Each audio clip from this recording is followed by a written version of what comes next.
ठाकुर जी जब किसी भक्त के भाव को, उसके सौंदर्य को, उसके रूप को निहारते हैं तो ठाकुर जी उस भक्त के भाव के साथ सम्मोहित हो जाते हैं।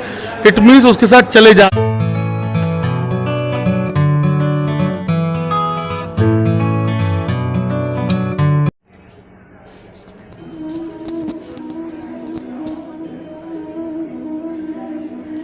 नमस्कार दोस्तों, मेरा नाम है कमल। आप देख रहे हैं वीके व्लॉग्स और आज मैं आपको लेकर आया हूँ वृंदावन के सबसे सुप्रसिद्ध मंदिर में श्री बांके बिहारी जी का मंदिर, ठाकुर श्री बांके बिहारी जी का मंदिर।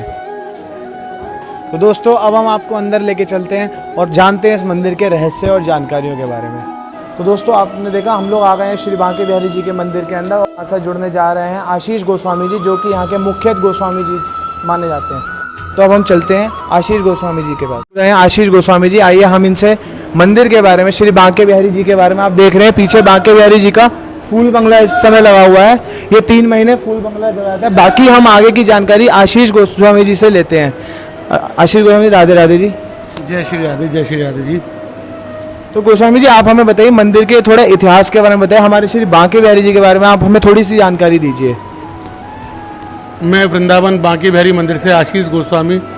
जैसा कि आप जानते हैं, जगत नियंता श्री बांके बिहारी जी महाराज, जिनके आप दर्शन करते हैं हमारे अलग अलग चैनलों के माध्यम से, वीडियोस के माध्यम से, वो बांके बिहारी जी साक्षात कृष्ण का अवतार हैं, जिन्होंने बांके बिहारी जी के रूप में निधिवन राज से प्रकट होकर भक्तों के लिए सहज भाव से बिहारी जी मंदिर में विराजमान हैं। बिहारी जी को निधिवन में से स्वामी हरिदास जी ने प्रकट किया था। स्वामी हरिदास जी जो ललिता सखी के अवतार हैं, उन्होंने बिहारी जी को प्रकट करने के बाद सहज भक्तों के दर्शन के लिए बिहारी जी को मंदिर में प्रस्तुत किया।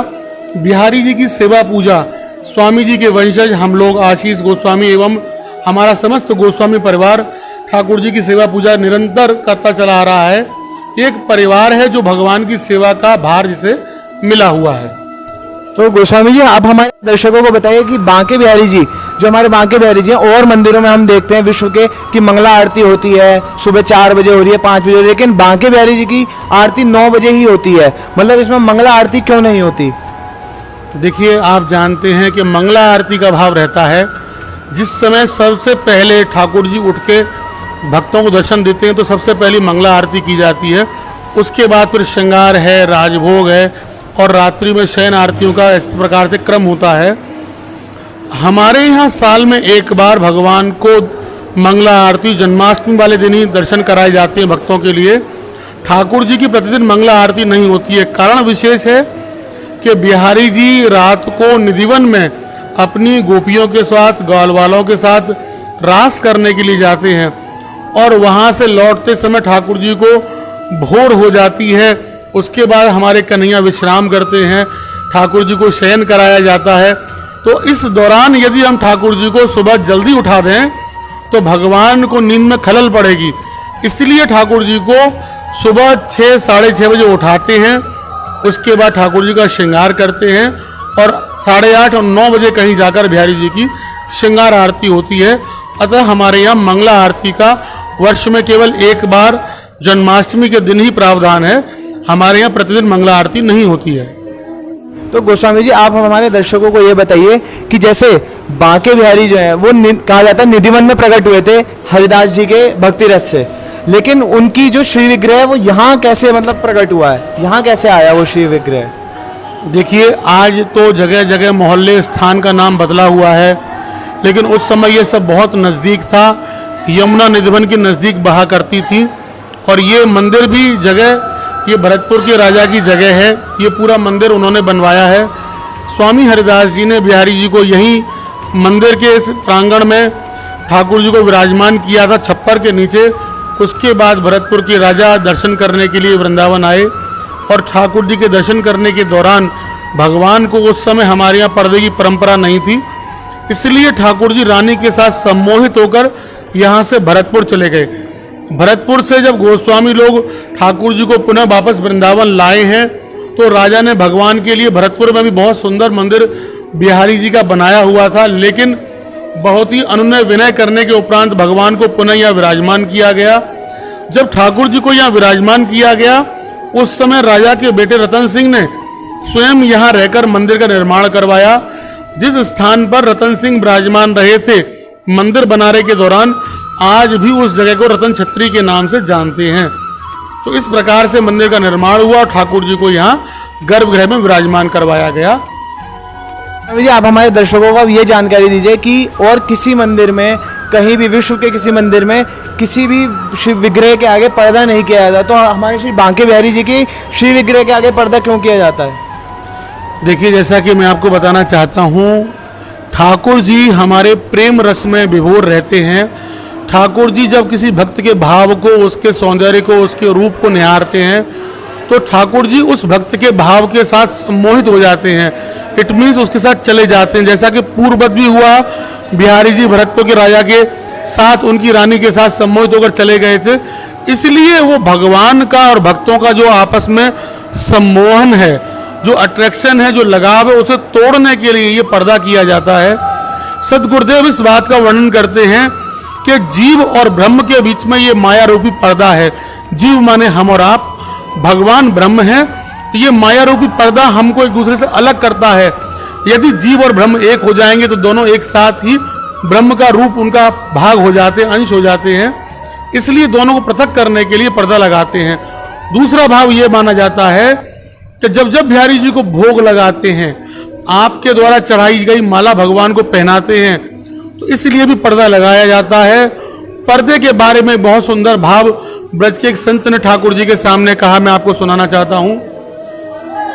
ओ हमसे रूठो ना बिहारी, तुम्हें राधा की कसम, हमसे रूठो ना बिहारी, तुम्हें राधा की कसम, राधा की कसम, तुम्हें किशोरी की कसम, राधा की कसम, तुम्हें किशोरी की कसम, हमसे रूठो ना बिहारी, तुम्हें राधा की कसम।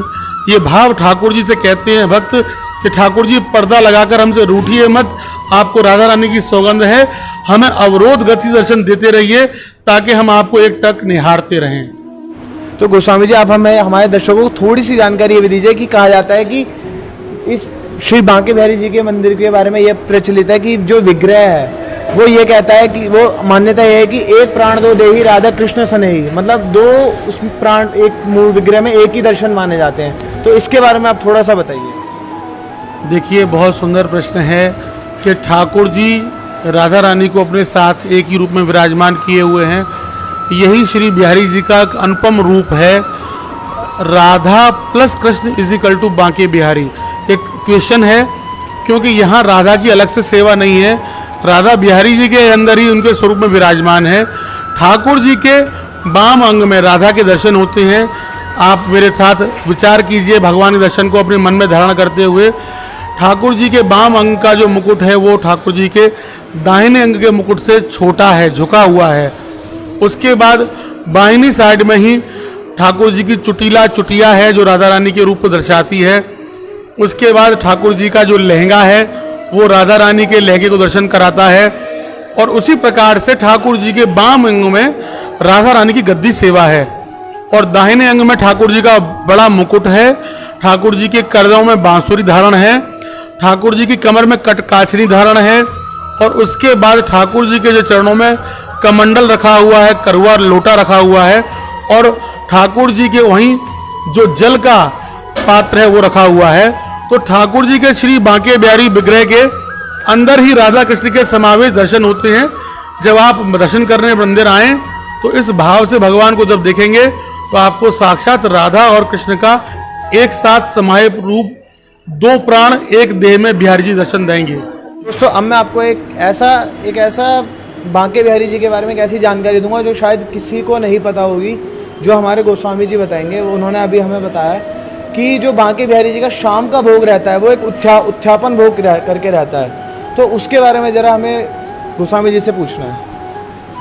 ठाकुर जी को दिन में 8 बार भोग लगता है। जैसे 8 पहर होते हैं उसी प्रकार ठाकुर जी की अष्टयाम सेवा होती है। 8 बार भगवान को सेवा की जाती है। तो इसी दौरान भगवान को जब हम लोग भोग लगाते हैं तो सबसे पहले भोर में बाल भोग लगता है, उसके बाद ठाकुर जी को पारस का भोग लगता है, फिर ठाकुर जी को दोपहर में राजभोग लगाया जाता है। राजभोग के बाद संध्या को उत्थापन का भोग लगता है, फिर शाम को शरबत का भोग लगता है। उसके बाद भगवान को शयन भोग लगाते हैं और तदुपरांत भगवान को शयन के समय शयन के लड्डू और दूध का भोग लगाते हैं। ठाकुर जी की 8 बार भोग की सेवा होती है। इसमें अलग अलग भाव से अलग अलग रूप से भगवान के पकवान बनाए जाते हैं। सुबह कचौड़ी और लड्डुओं का भोग लगता है। ठाकुर जी को दोपहर में कच्चे प्रसाद का भोग लगता है। पारस में बड़ी बड़ी पूरी कचौड़ियों का भोग लगता है और संध्याकालीन बेला में भगवान को समोसों का भोग लगाया जाता है। शरबत का भोग लगाते हैं, ठंडाई का भोग लगाते हैं और भगवान को रात्रि के समय पक्का भोग, जिसे कि हम शयन भोग कहते हैं, वो लगाया जाता है। और जब भगवान बिस्तर पर सोने के लिए जाते हैं तो वहाँ ठाकुर जी को हम लोग दूध का कुल्हड़ और बूंदी के लड्डू रखे जाते हैं, ताकि जब ठाकुर जी रात को रास करके निधवन से लौटें तो उस प्रसाद को ग्रहण करें और अपने आप को विश्राम प्रदान करें। तो गोस्वामी जी, आपने जो हमारे दर्शकों को जानकारी दी है वो हमें भी पता, बहुत सुंदर जानकारी दी है आपने हमारे दर्शकों को। अब आप हमें ये और चीज़ से अवगत कराइए कि जो बांके बिहारी जी हैं, विश्व भर में जो कृष्ण जन्माष्टमी पे हर रात 12 बजे सब कृष्ण जन्माष्टमी पे जन्म कहा जाता है श्री कृष्ण जी का, बांके बिहारी जी का जन्म जन्माष्टमी पे होता है या नहीं? देखिए, मैंने आपको बताया कि बांके बिहारी जी कृष्ण अवतार ही हैं और कृष्ण से भी ऊपर ये भगवान का साक्षात परब्रह्म रूप है। तो यहाँ कृष्ण संबंधित जो त्यौहार हैं वो पूरे मनाए जाते हैं। जैसा कि मैंने आपको बताया कि साल में एक बार मंगला आरती होती है। बिहारी जी महाराज को रात्रि में जन्म कराया जाता है, ठाकुर जी का अभिषेक होता है। इस महाअभिषेक को बड़े धूमधाम से मनाते हैं।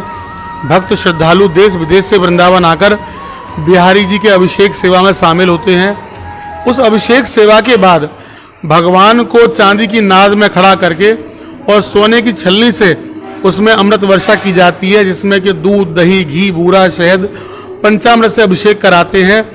तदुपरांत भगवान को मलमल के वस्त्रों से पहुंचने के बाद ठाकुर जी को सुंदर पोशाक धारण कराई जाती है, पीले रंग की, जो रत्नों से जड़ित पोशाक होती है।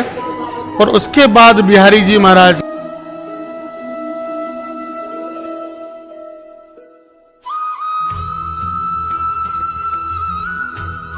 कहा जाता है, वो मंगला आरती साल में एक बार जन्माष्टमी वाले दिन ही की जाती है हमारे यहाँ पर। जी, आपने हमें ये बताया कि यहाँ पे ऐसी सेवा चलती है जन्माष्टमी वाले दिन।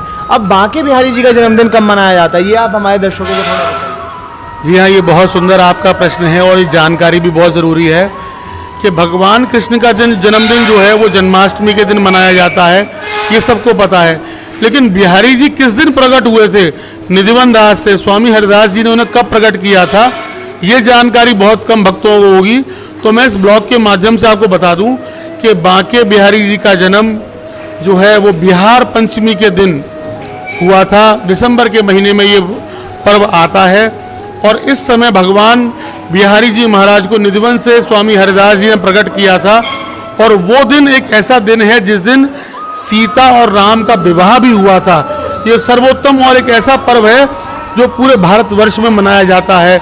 अलग अलग जगह अलग अलग रीति रिवाज से इसको मनाते हैं। तो इस दिन बिहारी जी प्रकट हुए थे। आज के दिन स्वामी हरिदास जी महाराज जो निधिवन राज में विराजमान हैं, वो डोले में बैठकर अपनी सवारी के साथ, चाव के साथ, 56 भोग के साथ निधिवन से बिहारी जी को बधाई देने के लिए आते हैं। बड़ी धूमधाम से बड़ी सवारी निकलती है। स्वामी जी के साथ जितने भी भजन सम्राट हैं, जितने भी जो भजन गायक हैं पूरे भारतवर्ष के, वो भी जितने भी म्यूजिकल बैंड वगैरह हैं, वो भी स्वामी जी के साथ अपनी हाजिरी लगाने के लिए इसमें सवारी में सम्मिलित होते हैं और यहाँ आकर बिहारी जी महाराज के समक्ष अपने भाव प्रस्तुत करके जन्मदिन की बधाई देते हैं। तो मेरा आपसे जो आग्रह है कि आप भी इस पर्व के दिन वृंदावन आकर ठाकुर जी के जन्मदिन के समारोह में उपस्थित हों। श्री राधे। तो दोस्तों, आप देख रहे हैं हमारे गोस्वामी जी ने कितनी एक अनोखी जानकारी हमें दी है कि कृष्ण जी का जन्म तो जन्माष्टमी पे है, लेकिन हमारे बांके बिहारी जो हैं उनका जन्मदिन बिहार पंचमी में मनाया जाता है। तो दोस्तों, हम हमारे आशीष गोस्वामी जी का तहे दिल से धन्यवाद करते हैं कि उन्होंने हमारे दोस्तों को, हमारे दर्शकों को इतनी सुंदर जानकारी से अवगत कराया और हमारे को अपना कीमती समय दिया।